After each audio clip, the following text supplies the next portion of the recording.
Sud Radio et vous, c'est une façon assez peu connue de devenir propriétaire à prix réduit. Et si vous achetiez un HLM, vous n'y avez sans doute pas pensé jusqu'à présent. Pourtant, ce bon plan permettrait d'acquérir un logement 20% moins cher que les prix du marché. Pour tout nous expliquer, nous sommes avec notre experte Bérénice Deville-Fleuriot, rédactrice en chef de Radio Imo. Bonjour Bérénice. Bonjour Benjamin. Et merci d'être avec nous ce matin. C'est plutôt une belle affaire que vous nous proposez là ce matin. C'est vrai qu'on peut faire 20% d'économie en achetant un logement social ? Oui, c'est un vrai bon plan dont on parle peu. Vous le savez, les prix de l'immobilier repartent à la hausse et les taux d'intérêt des crédits immobiliers ont arrêté de baisser. Donc il existe cette alternative, acheter un logement du parc social vendu par un bailleur social. Les chiffres sont clairs. En moyenne, ces ventes s'effectuent avec une décote de minimum 20% par rapport au prix du marché privé. Ça peut être même plus en fonction de l'état du bien, s'il y a beaucoup de travaux à faire ou en fonction de sa localisation.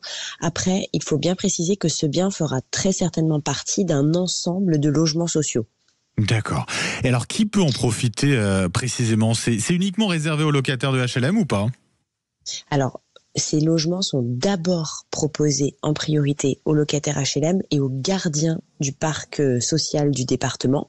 Mais s'il n'y a pas preneur, ce qui arrive quand même fréquemment, tout le monde peut poser sa candidature, même si on vient de ce qu'on appelle le parc privé. Pour vous donner une idée, en 2023, sur 11 000 logements sociaux qui ont été vendus, plus de la moitié, 5 800, ont été achetés par des personnes extérieures au parc HLM.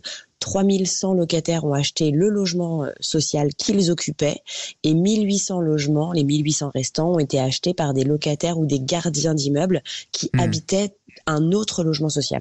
Et comment on peut en bénéficier ? Est-ce que ça marche comme pour les autres acquisitions de logements ? On a des annonces, on répond à des annonces ? Oui, on a des annonces. Alors, c'est un marché très discret. L'idéal, c'est d'aller sur des sites spécialisés comme Bienveo.fr ou Avita.fr et le mieux en fait c'est d'aller directement sur le site internet des bailleurs sociaux qui ont souvent une rubrique bien à vendre. Je peux vous en donner quelques-uns. Il y a groupegambetta.fr, procivis.fr, séquence.fr, c'est une filiale d'Action Logement, ou encore polylogie.imo. D'accord, et donc c'est les sites où on peut justement retrouver ces annonces. Oui. Quoi. Bon, les logements sont sur ces sites. Après, si au bout de 6 mois, en général, quand ils trouvent pas preneur, là, à ce moment-là, ils vont sur des plateformes un peu plus connues comme Bien Ici ou Se Loger. Mais vraiment, je vous conseille d'aller voir ces plateformes. Et ensuite, est-ce que c'est aussi simple qu'un achat classique ? Oui, presque. Alors, faut monter un dossier comme pour tout achat immobilier. Il faut trouver un financement avec une banque, signé chez le notaire. Alors, la petite différence, c'est que le bailleur social contrôle la solidité du projet. Donc, faut bien s'assurer de ça. Et l'autre avantage, c'est que les frais de notaire sont réduits et il peut même y avoir, en fonction des communes, une exonération temporaire de taxes foncières. Et vraiment, ce qui est important, c'est que la décote du prix, ça permet de financer une bonne partie des travaux. Faut bien avoir ça en tête. Effectivement, décote minimum de 20%. Vous nous l'avez dit. Alors c'est vrai que c'est assez surprenant parce qu'on nous dit qu'on manque de logements sociaux en France et puis à côté de ça on a des bailleurs qui vendent des HLM. C'est surprenant ça, comment ça se fait ?